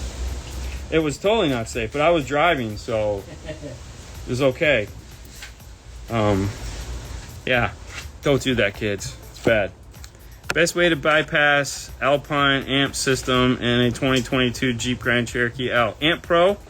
You can pick up the Amp Pro, so that's the AP4CH21. And then they make a new harness for it that you got to get, which is, what, the 31? 42. So they make a 42. So maybe it's a 41. Anyways, go to it. pack-audio.com. Type in your make, model, and year. And you can find that bad boy listed for your car. So that would be the best way. Sony, Alpine both made DAT players and mini disc players. Reminds me. Oh yeah. Well, you gotta remember. I still have my Laserdisc player and all my Laserdiscs. So if we're gonna play that game, and I have the actual original release of Star Wars on Laserdisc. It's a 5-disc set, and I cherish it deeply. I was actually gonna break them out the other day, and then I remembered. I haven't got because the new receiver from Audio Control that I have only has HDMI input, and back then Laserdisc players were only regular composite output. So I have to, which I think I bought, I just don't remember where I put it, a composite to HDMI adapter for that. So yeah, it might be fun. Watch some old school letterbox 480 discs and get up halfway through, and yeah, I'll never do it because I could just watch it on Apple TV and it'll look better and sound better, and yeah. But no, I still have it. If I had a lot of room like on a wall, I was thinking it'd be really cool to have like all 3 movies, so it's like 15 discs made into a collage in a frame. I thought that'd be really cool, and Sue looked at me like I was on drugs, and so that ended that dream. But you were in the drugs? Yeah, she's like, yeah, that dream ain't ever coming true. Okay, thanks. I was talking to the other guy about the mini disc thing. I know you know Dean. Oh, okay, sorry, man. Sorry. Betamax. Ooh, Betamax story. Man, it's a sad one. JVC kicked their butt. I know a lot of you guys don't know this, but the reason why Blu-ray is won over HD DVD was because Sony always wanted their own format. There was a format war that's been going on since like the Betamax days. And Sony likes owning the current format. They developed the CD, I believe, with Philips, But they wanted a video format. Betamax was Sony, and VHS was bought and controlled by JVC. And they made it a lot easier for the porn industry, so we got VHS. Either way, they basically bought our loyalty, which is fine, but that's why Blu-ray won. And the humor in all of it is that who cares? Because we don't even consume media like that anymore. You know, we all watch streaming. So, but it was, hey, I guess, if you're gonna buy a hard good, you can still buy the Sony, which is fun. But,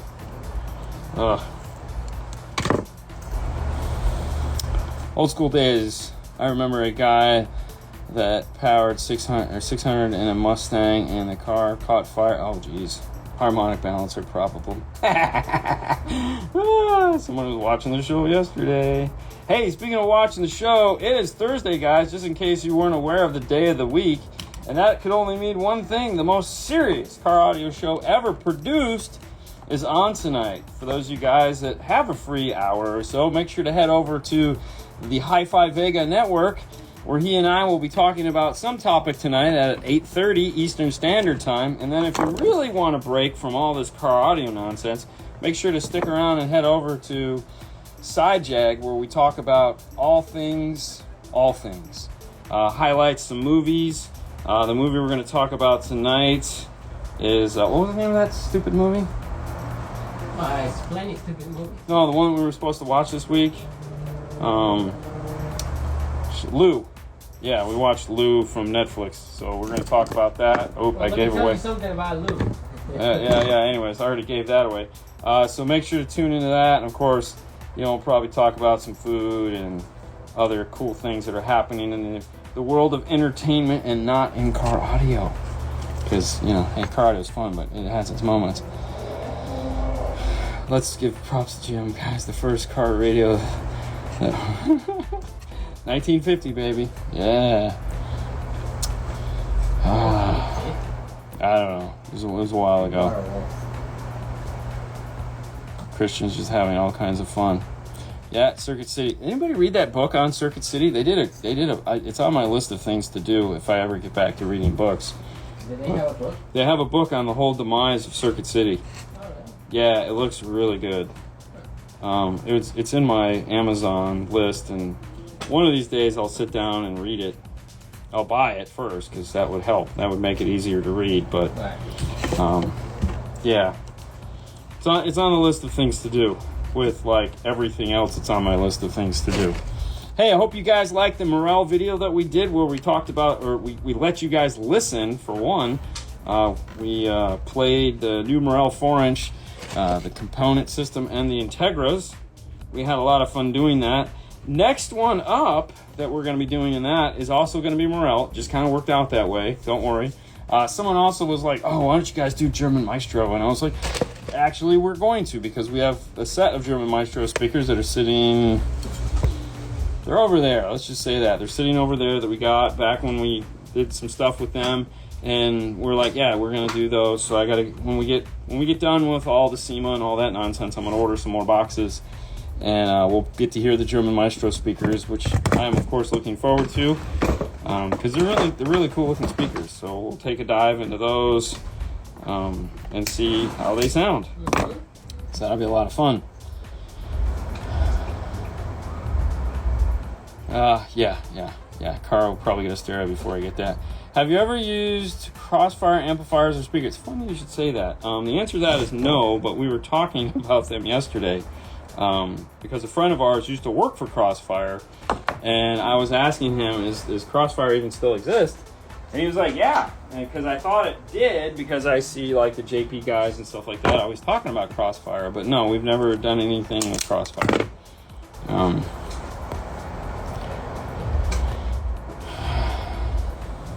I could hear a difference. I think like the component better was using second gen AirPods. No, there was clearly a difference, which is what we were going for. We know at the end of the day, it's not going to be the most perfect representation of the speakers, It's just impossible to, okay, it's not impossible to do. It's just not a real easy task to do. However, you know, it was still fun and we enjoyed it. And, you know, if we can do something and enjoy it and then you guys enjoy it too, it just makes it fun to do. We had a blast filming that. And we had no idea how it was going to turn out.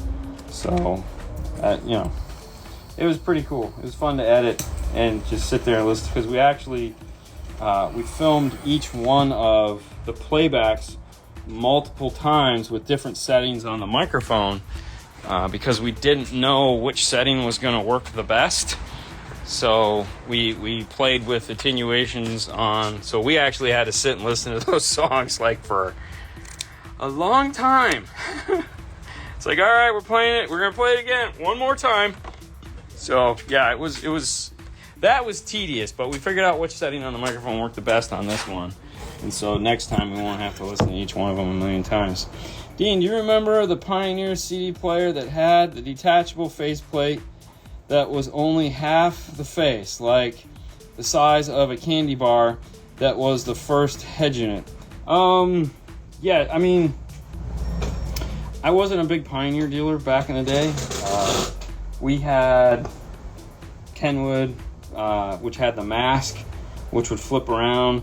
And then we had Alpine, which at some point had some little tiny piece that would just come off the radio, which I thought was stupid. You know, detachable face was definitely a good idea. I can't believe it stuck around as long as it has, because let's be honest, I don't think anyone ever was detaching their faces. So, and I don't even think like kids nowadays would even know like that the face came off. You know, you think about that, Fernando. Like these radios with detachable faces. Like, what kid now, like Naomi would never know to detach a face off the radio. No. Haley would never know. Like, what are you doing? You know, You broke it. Yeah, what is wrong with you? Why are you doing that? Why is that necessary? Oh, you want me to carry that now? Oh, you must be insane. I'm not going to carry that. I'm pretty sure if they find something like that with the detachable face already out, they think that yeah, the radio's broke. It's broke. Like, Yeah, the radio's broke. Where's the radio? Away. I need a new radio. It's missing the whole thing. You know? And I would always. So funny story. You know, when we were on vacation, we were talking with my wife's my uncle, we'll call it that, and you know, he was talking about how bad he feels for Haley, because you know she doesn't get to do and have all the cool things that they had when they were a kid. And I'm like, bro, you got that wrong, man. She's not upset. She thinks you guys had it bad. Like, these kids have it made nowadays. They got iPads and iPhones and Android tablets, and they can watch anything they want whenever they want, and they can talk to people. They felt bad for you. Yeah. Like, you guys have this reverse. Like, yeah, you guys got that shit wrong. He was blown away. He'd never thought of that. I was like, wow, oh, crazy. But anyways, it is 5:30 on a Thursday. Thank you guys so much for playing with us for a little bit. You guys have a great rest of your day, and we'll talk to you tomorrow. Bye, guys. Bye, guys. Yeah?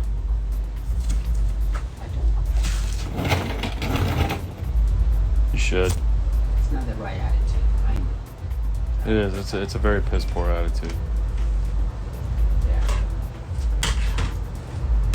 Pretty much.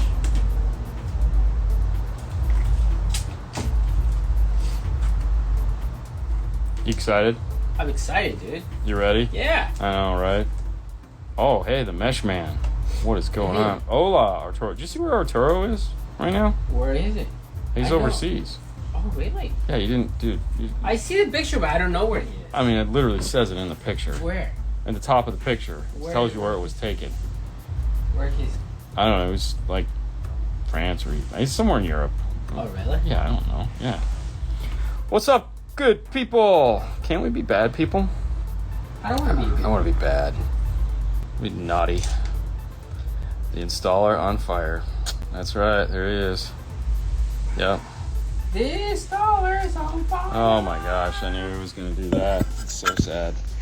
Alright, let me see if I can strategically place this so I can set the phone down and I can get to taping. Hey, how's everybody doing today? Fernando, who's this show brought to you by? This show is brought to you by... You gotta get closer so they can hear you. What am I hanging on to? Dear life? It feels like it. Hi guys, welcome to the show. The show is brought to you by MorelHiFi.com. You can find all your goodies about car audio on MorelHiFi.com. Here on Instagram, Morel_America. What's with the voice? I don't know, man. I'm trying to... Is that you trying to like... It's almost like you're trying to lose Welcome to the show. Yeah, Right? it's almost like you're trying to do like... A television commercial. Or just change your... Love the commercials. Who doesn't love the commercials? I love the commercials. Yeah. Yeah, that's how we get paid. That's true. Yeah, we try to keep it to one sponsor. So please watch the commercials. yeah, gotta sit through these. Oh, okay. What are you, a dentist all of a sudden? What are you doing over there? This is the after lunch stream. Whoa, Oh, do you guys have lunch? I was gonna say, who had lunch? No. I mean, okay. So I ate a banana. I drank my orange juice, and I had that pumpkin spice bar that was dry as hell. Yeah. So No, the last time I talked to Eduardo, he told me that he takes the guys and get lunch. yeah, I mean, Hey, come on, let's go. I mean, Get Marty lunch and Marty Dean used to close the shop for an hour every day at lunchtime. And everybody gets lunch. That's cool. You know, God forbid we stop for. Oh God. Dude, it never fails. Anytime we do walk down to like Tijuana Flats to get lunch, it's Yeah. like, what happens? As soon as we sit down and wait for the, hey, can no. Oh, I mean, it's we are constantly moving. So Yeah, 1 hour lunch every day, no matter what. And you know, I am all for it. See, that's a dream right there. Is that a dream? That's what you're dreaming about, huh? Set the bar low. I say, you gotta take what you got. Yeah, I got different dreams. It doesn't involve lunch. Really? No. How can you not? It just doesn't involve lunch. It's lunch. No, dude, what's Everybody up? loves lunch. How many people doesn't take lunch? I think a lot of people don't take lunch, especially in this industry, because we're kind of idiots when it comes to that stuff. But I understand. Well, there are people over there watching that. You guys are the idiots. Yeah. We're not. Oh no, I'm not saying we're not we're totally the idiots. There's no question about that. You know, there's no question about that. None at all. So what do you do? Oh, Fernando's putting loom on a Bluetooth mic. I am taping up the OBD2 adapter for a iData link. So just to give you an idea of, pro tip of the day, I guess is as you put it. When taping up something like this, start the tape. So this is what's going to plug into the source, which is the OBD2.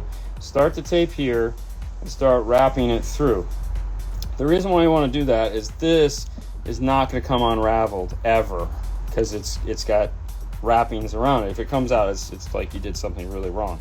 And then on the other end, when you get to where you're going, if you put just a small piece of heat shrink like this is just scrap. So I have a bin right here that is just filled with scrap heat shrink, and it's scrap because I'll just go over and I'll cut some off and it won't be to length, and then I'll have extras from the length. So I always just keep the little half-inch, little quarter-inch pieces, because I can use them for stuff like this, where I'll just put any color I want over this, and that's going to protect that tape from unraveling. So now when I put this in the dash, I don't have to worry about this, going, oh crap, it's going to unravel.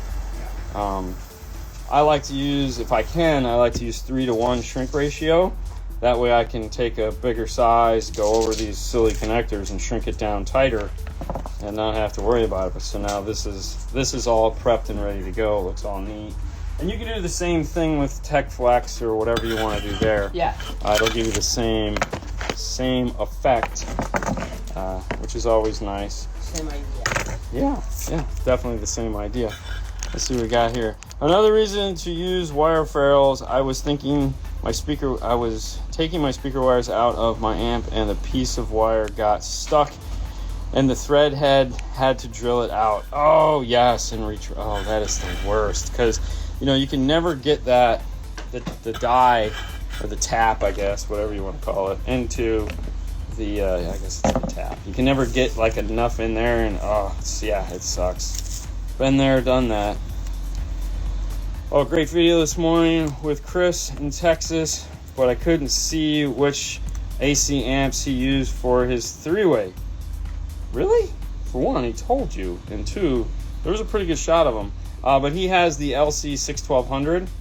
So he has an LC 61200 running the front stage. He has the LC 1500 running the two subwoofers, and he has an ACM 2.300 running the 6x9s in the rear. And then that is all connected to a DM810 running the whole thing. So that is what he did. That is the perfect little three-way set to use that. It's very similar to the Ram that we just got done doing that was in like the first part of the week, where he had a D61200 and an LC 1.800 running his system, and he wanted to switch it out to a three-way set. So we put in the ACM 2.300, and we took and ran the subwoofer. We bypassed it through the DSP because he's a bass head anyway, so we don't need DSP for his subwoofer. We're not going to be time delaying it or trying to get upfront bass or all that. He wants upfront bass. He wants the bass to knock the back of his head off, that kind of upfront bass. So it worked out really well. In the end, everyone was happy. Will the Amp Sub Pro CH41 work with the non-amplified factory system and a Ram? No, it will not. And here's why.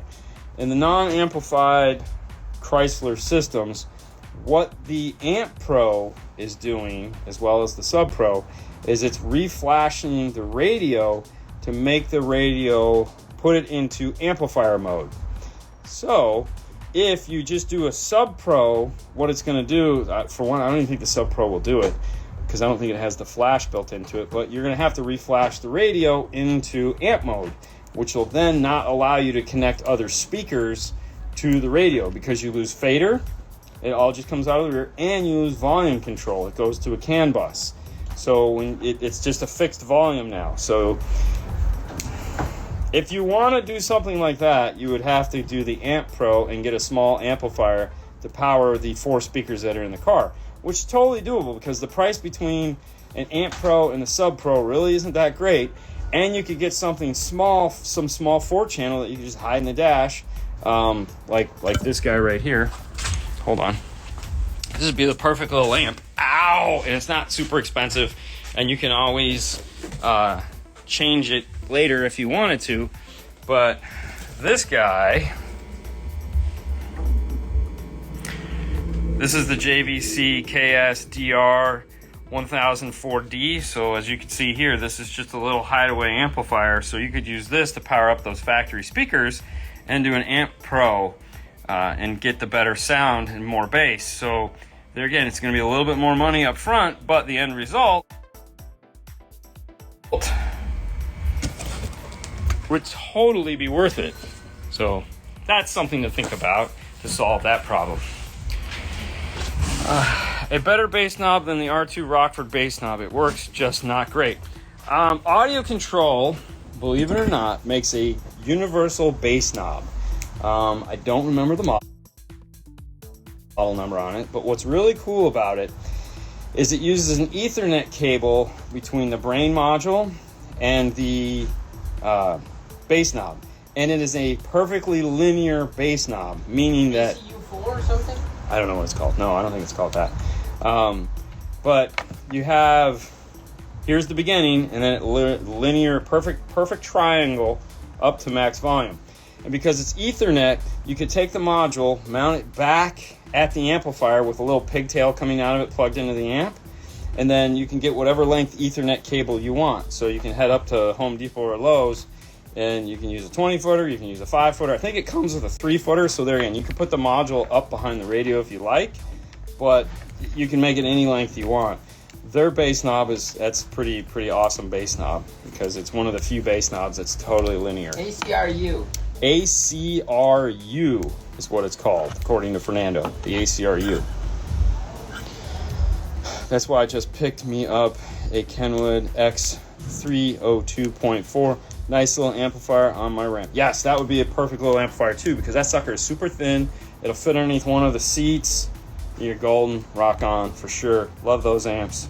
But yeah, that was what I would do in the RAM and reprogram the radio, because you don't just want to hook up a sub amp to that system, because the bass roll off and all the nonsense that it has and equalization, oh, it's just pure torture. Yeah. It sucks. What does it do, Fernando? Sucks. Wow, we got the wimpiest sucks ever. Sucks. That sucked. Yeah. That severely created a partial vacuum. So the Amp Pro will be the same, correct? The Amp Pro will be the same. That's why I'm saying if you go with the Amp Pro and then a small 4-channel amplifier, you're good. That'll allow you to get the better everything. That's what you want. You want better everything. You know, better everything. This is like going through this harness and just removing the silly harness stuff that we don't need. Don't need that. Ooh, so excited. Who caught the news this morning? Hopefully you guys caught some of the news. Today's show was really cool. We got to talk about the new MasterTech Expo. Registration is open, so now you can get your tickets to attend one of the coolest classes, seminars, expos, call it whatever you will. They call it the expo, that you'll ever attend. All right.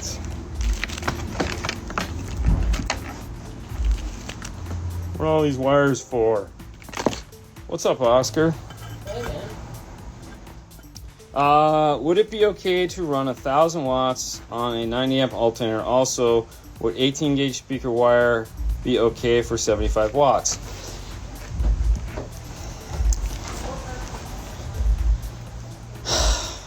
So, Jesus. The size speaker wire would be fine. To answer that question, we'll get that off the books. Yes, you're perfectly fine running that size speaker wire. Yeah. That's plenty big for 75 watts. Now, when it comes to 1,000 watts on a 90 amp alternator, what is that 1,000 watt amp actually going to be doing? Is it a 5-channel 1,000 watt amplifier? In which case, you're going to be fine. Really, at the end of the day, remember, these are not Class A amplifiers in the sense that as soon as they turn on, they immediately draw, 60, 80 amps of current. The voltage is going to depend on how you're playing the system. So it's not going to overtax this. One little 5-channel 1,000 watt amplifier is not going to make the car not run anymore. You okay? So you'll be fine. What's up, guys? Hey, Chris. Thanks for the video. No, thank you for playing along with us. We had a great time, as always.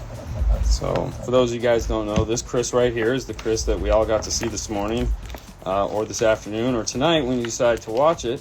Cars we get to listen to. We got to hang out with Chris when we were in Dallas. It was torture. Oh, God, that guy, I swear. Anyways, no.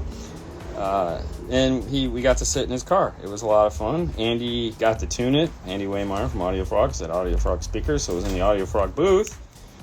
So it sounded fabulous. It really did. And it was, as I said in the video, it was so loud. Oh my God, this car was just banging.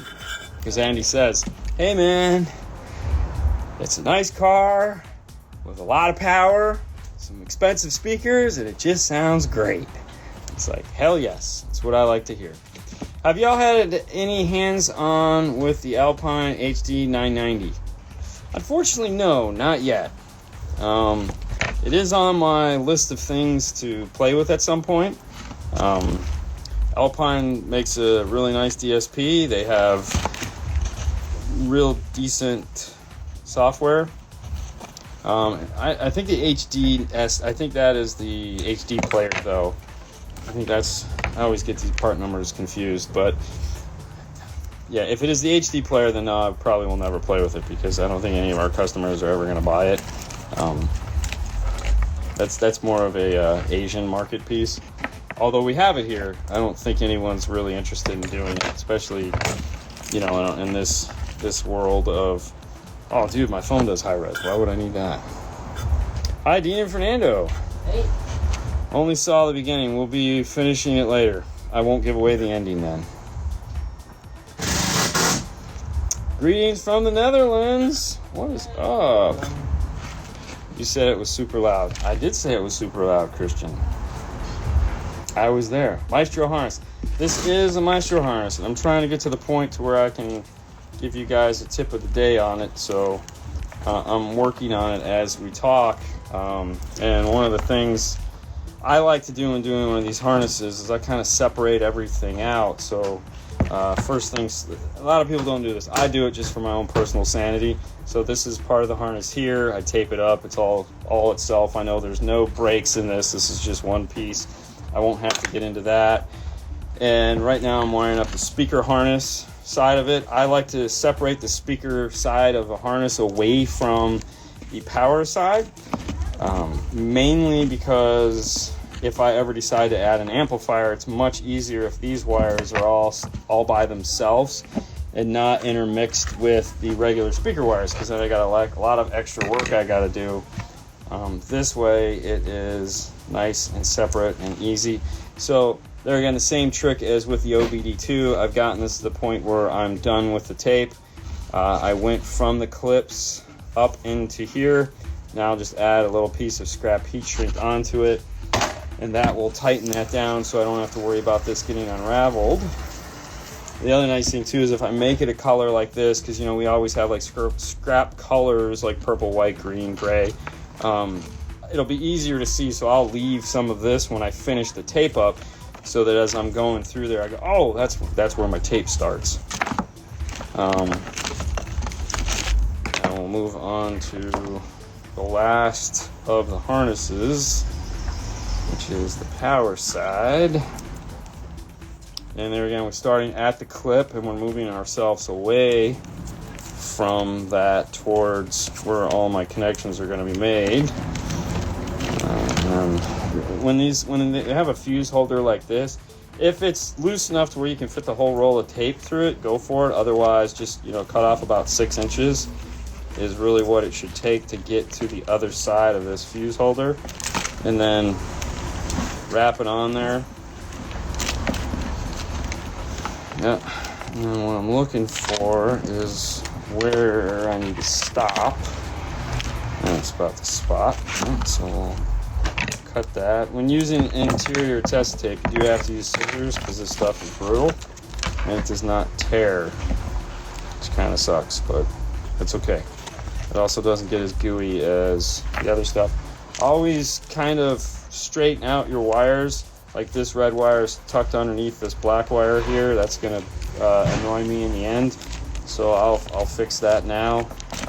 Pulling these, it's like, so I don't want to have. I want it to be a nice solid. So I'll pull these until I can get it as flat as I can, and then I'll add my tape, moving from the plug towards my solder point. And there we go. Keep going. Where can I get a harness for a 2015 Sierra Denali with Bose? I want to add a 4-channel sub amp. With Bose, that's going to be an Amp Pro. So you're going to go to Pack and pick up the Amp Pro GM61. There is really no harness for that because there's a Bose amplifier in it. So you have to go, you have to integrate into it. So the Amp Pro is going to give you 6-channel preamp output so that you can add anything you want to it. You can add an amp, you can add subs, you can keep the factory sub, do whatever you want, but that's an Amp Pro. So head over to pack-audio.com and you can find that piece. And for those guys that have been waiting for an interface for the new Chevy slash GMC's pickup trucks with the Bose 7-channel Bose system in it that we haven't had anything for. We didn't talk about it on the news this morning because they haven't officially published it, but Metra has an interface now for those 18 or 19, 20, 21, 22 new LAN bus, Ethernet bus, I think is what they're calling it, although I think it's a LAN systems. So we got one in the other day. I took a look at it. It looks pretty cool. So I'm pretty excited about that. Can't wait to use one, because that's one of the biggest problems we're having right now, is having to jump through hoops on that one. It's kind of annoying. So, and Nav TV never got theirs to work. So hopefully Metra figured it out. That would be really, really nice. Alright, now I cut all my wires to the right length so that it makes things easier. And then I'll come over here, I'll look for another scrap piece. Can I get this to work? Yeah, I can get that to work. Alright, so I'll cut a little bit off of here. Slide that over and into place. I don't know why this is saying. Alright, so now there we go. Alright, so I have this little octopus here done. Hang on one second. Walk over to the computer.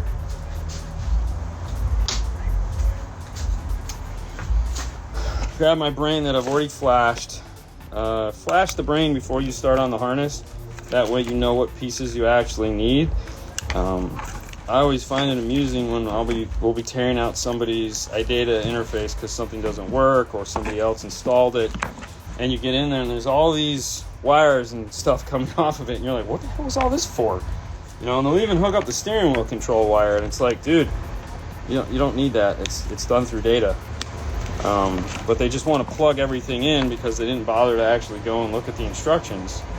So that's the one cool thing about iData, is they give you like super thorough instructions that you need. You can see everything. So for example, let's go on here because I need to check, make sure this needs. Oh, see, this is telling me down here in the bottom that I don't need the audio cable. I just need the one data cable here, and that I should have 4 cables plugged into it. I just plugged in the audio cable without looking. So now I will come back and I will unplug my data cable because I don't need it.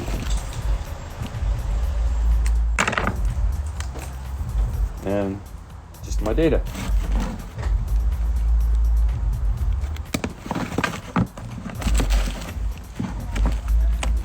And now with all these,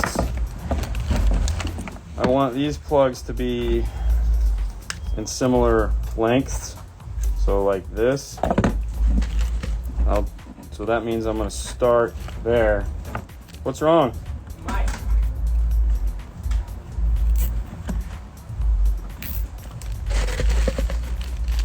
What about it?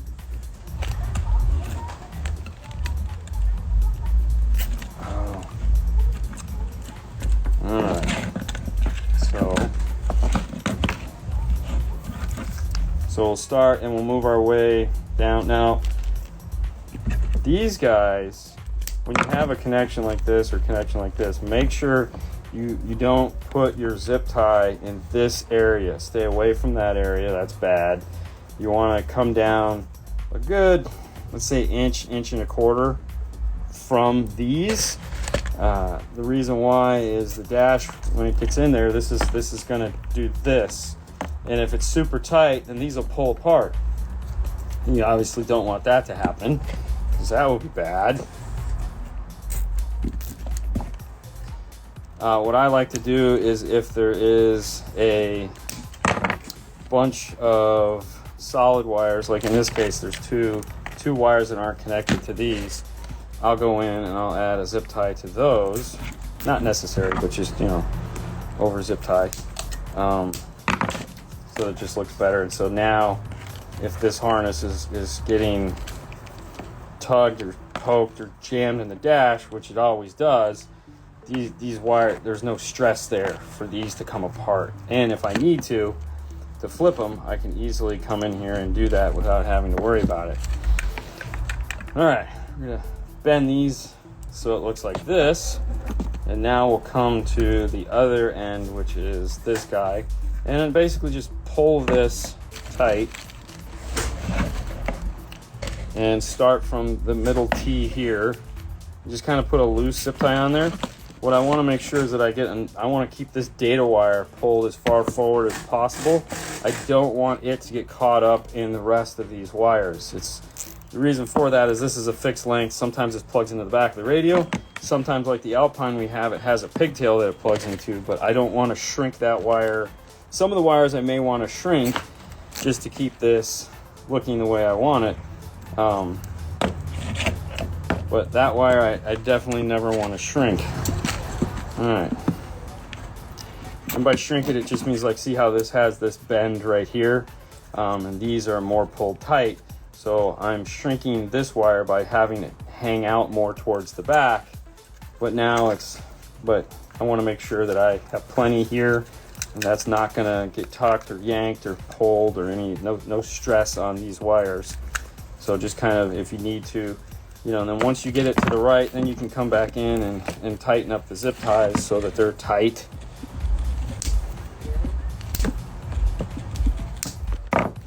This wire here is always going to hang out. This is the OBD2 connection that we talked about earlier. And now I'll come to my T-point that I've made, and I'll add another zip tie. So what I'm going to end up with is this guy right here. So I've moved my brain as far away as I can to these. And it's currently clear and 72 degrees. There we go there. And I'll cut this all to length. Now I'm prepped for my other harness, the Alpine harness that I have somewhere to hook up to it. So that's pretty cool. All right. I tried the AX SPL GM1 from Metro with the 10. Within my 10 minutes, my amp smoked. Sundown's head power went through the RCAs and think I got a bad one. I sent it back and scared to buy again. Yeah, that is kind of weird. But that makes me cringe. What this? So, but that's it. So that's what we're going to show you today is this. One of these days I'll do a long form video so you guys can watch it over and over again. That's all I got for you today. I got to finish this harness up. You guys have a great rest of your day. We'll see you tomorrow. Bye.